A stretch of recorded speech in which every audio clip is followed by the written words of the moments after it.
This is a technological showcase set in the world of The Witcher 4. What you just saw and are going to see now is running on a standard PlayStation 5 at 60 FPS with ray tracing.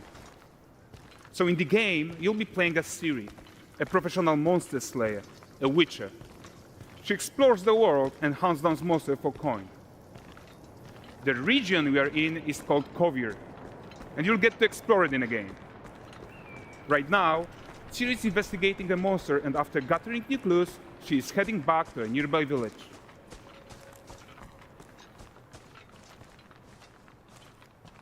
All right, everyone, meet Kelpie. Let weeds be weeds, Kelpie.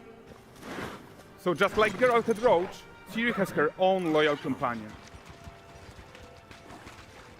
We return to town. These two characters need to feel like one.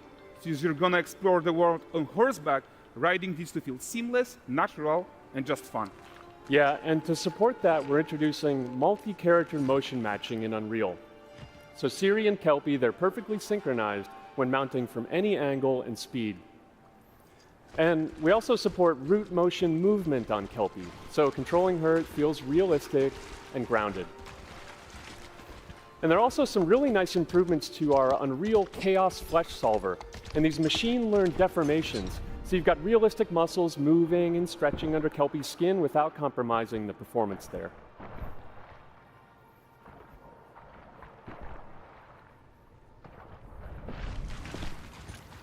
So let's leave Ciri behind for a second and talk about the world itself. So much of the Witcher world is natural, organic, especially Kovir with its dense forest and wild nature. Yeah, and wild nature is hard. And with nanite geometry, we've freed artists from so many of their old constraints. But we don't want to rest until everything we do in Unreal has that same spirit of freedom. There's always more work to do. And foliage is a huge piece of that puzzle. So we are excited to introduce nanite foliage. And in order to achieve gorgeous foliage density everywhere, while still being memory efficient, fast to render, we believe that a new idea was needed. So instead of the same card approach we've been using for the past 20 years, artists should be free to take a nanite approach to foliage, modeling every single leaf and pine needle. And the old LOD tricks of the past, they needed a complete rethink. And in their place, it's a new adaptive voxel representation in nanite. It's volumetric, it's fully 3D, it is super fast to render. And these dense clusters of triangles turn into these cubes, which at a distance, they're no larger than a pixel, and they react to the changing light of our dynamic sun and our shadows, and they allow artists to render whatever amount of foliage is needed to achieve their vision without compromise.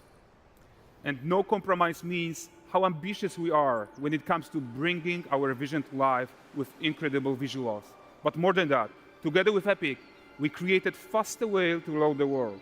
We can now bring in more content more quickly for the smoothest possible experience as we fly down to catch up with Ciri.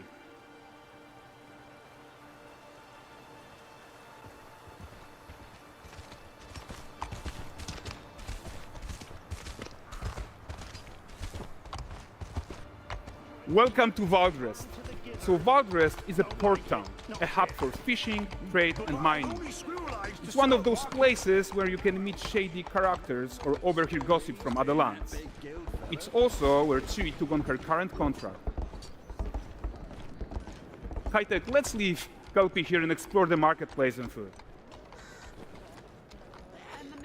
I'm so excited we can finally show you some of this stuff.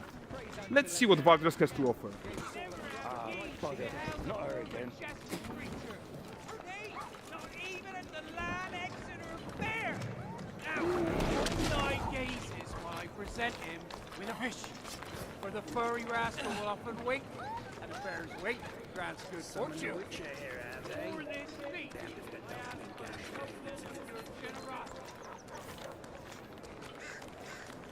Pardon. Guys, notice how responsive the world is.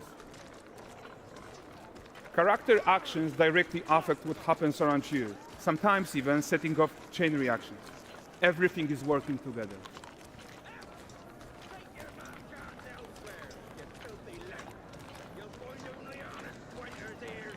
Oh, look at this poor gentleman being taught how to fly by an angry innkeeper. That's what happens when you cheat at Gwent. Last of it, is it?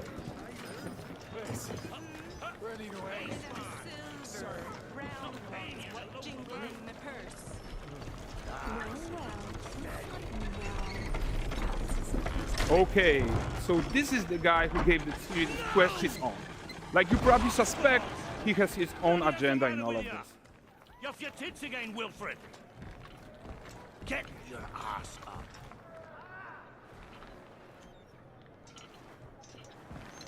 A typical day's toil. Who in? With Churres. What news of my wagons? No eternity is taking that damn salt to arrive. I found them. And, well, suffice to say, they'll not reach you. As for the salt, I found not one speck. I presume this comes as no surprise to you. Now.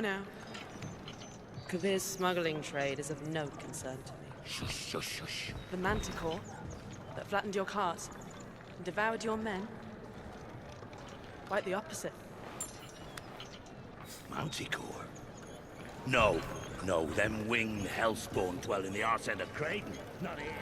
While Siri decides what to do about that merchant, let's take a look at the character technology that powers this marketplace. Why don't we listen in on these fishmongers? They're selling their wares, chatting up customers. Morning, catch this is. Won't find none fresher. Reckon me lady's after one of them. Comes. Get this cleaned and gutted for you. You mind, dearest? Into seeing some and more. Got mackerel cod, all Brexit's finest. And there is tons of tech at play here, even in a simple market stall. Metahuman tools, improved Unreal smart objects, chaos cloth, and more.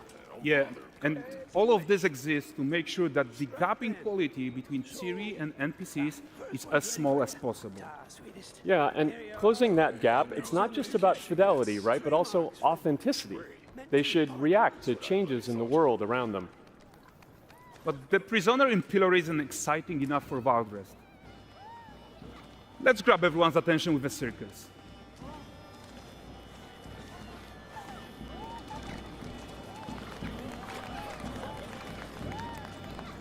But the great performance deserves a huge crowd though. Let's crank it up.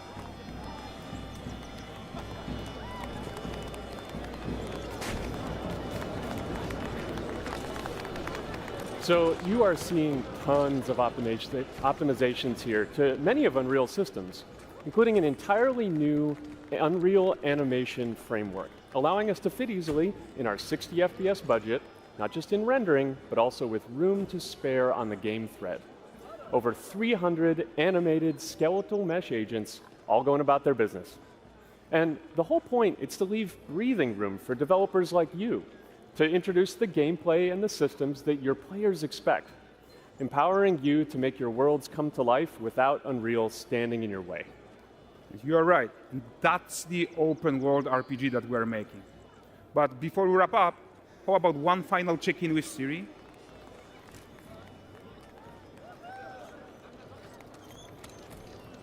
We are making this game to be the most immersive and ambitious open world Witcher game ever. And we are making this a reality thanks to our work on Unreal with the team at Epic. I think what we are doing together is going to bring in a new generation of open world RPGs, and I'm so proud of what we accomplished so far. We are too.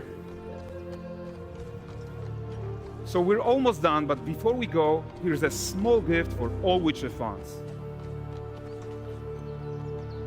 A first look at Lanexeter.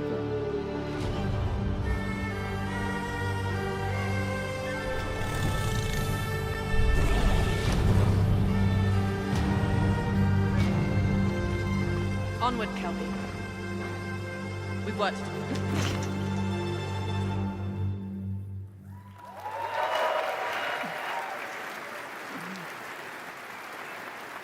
Thanks, guys.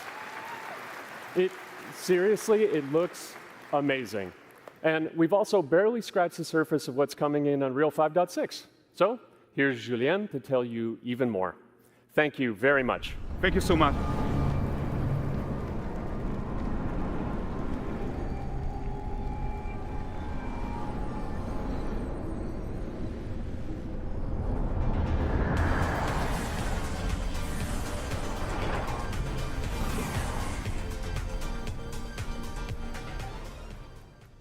Hey everyone, great to be here in Orlando. I spent a lot of time on this demo, so I'm happy to be the one to talk about what went into the 5.6 release. An open world like that was just the perfect content to focus on our main goal for the release, which was performance. We want the engine to scale to large and rich worlds. We want to preserve graphics quality. And of course, we want to deliver high frame rates that you and your players expect. So let's check it out, starting with rendering. If you all remember, when we released Nanite with UE5, it supported static geometry. Last year, we brought skinning to Nanite. And now, we're working on Nanite foliage.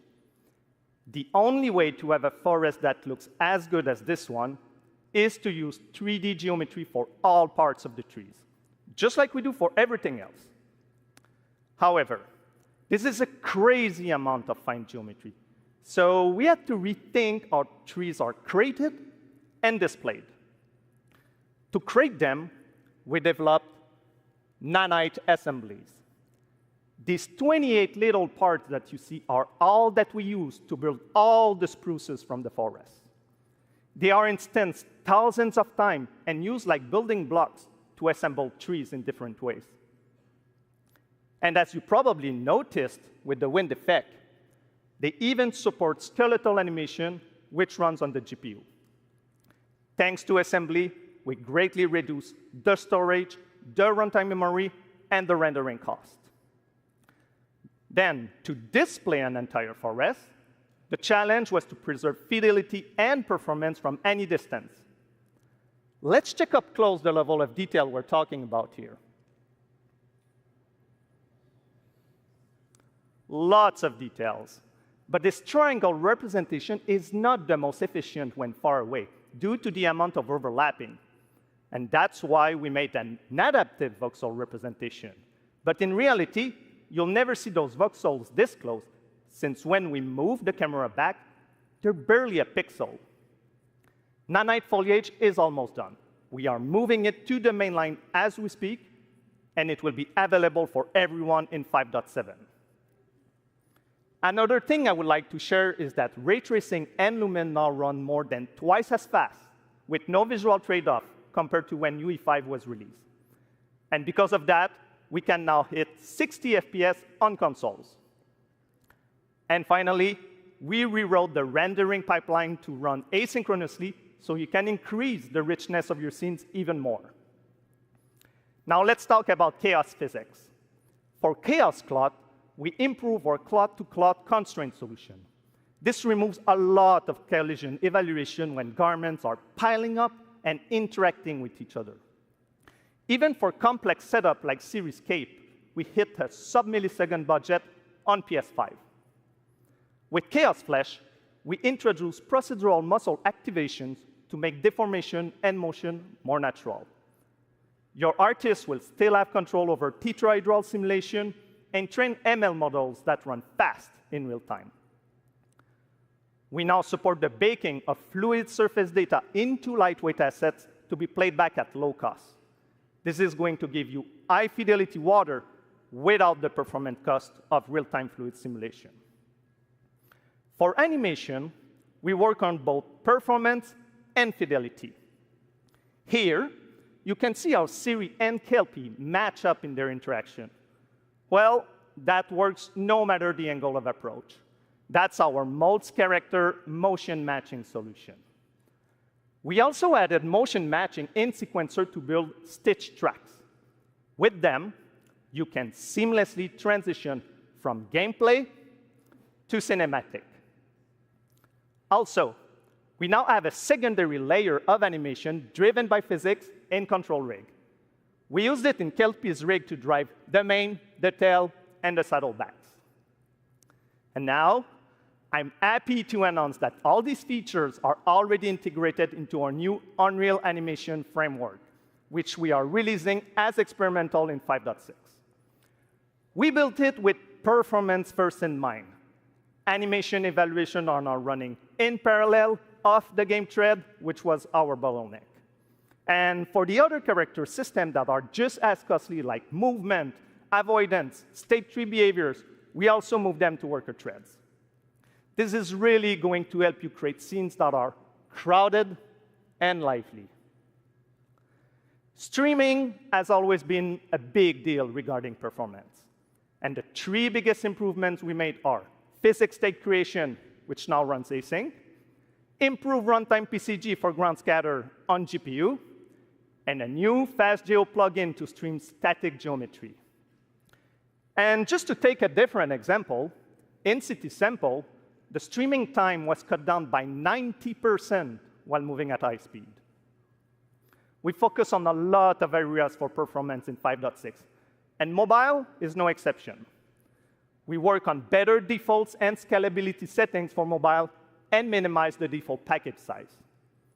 We also improve our workflows with a UI refactor of the viewport toolbar and content browser, an on-device iteration workflow, and a mobile preview solution. So there you go. Unreal Engine 5.6 is all about performance, and it's available today.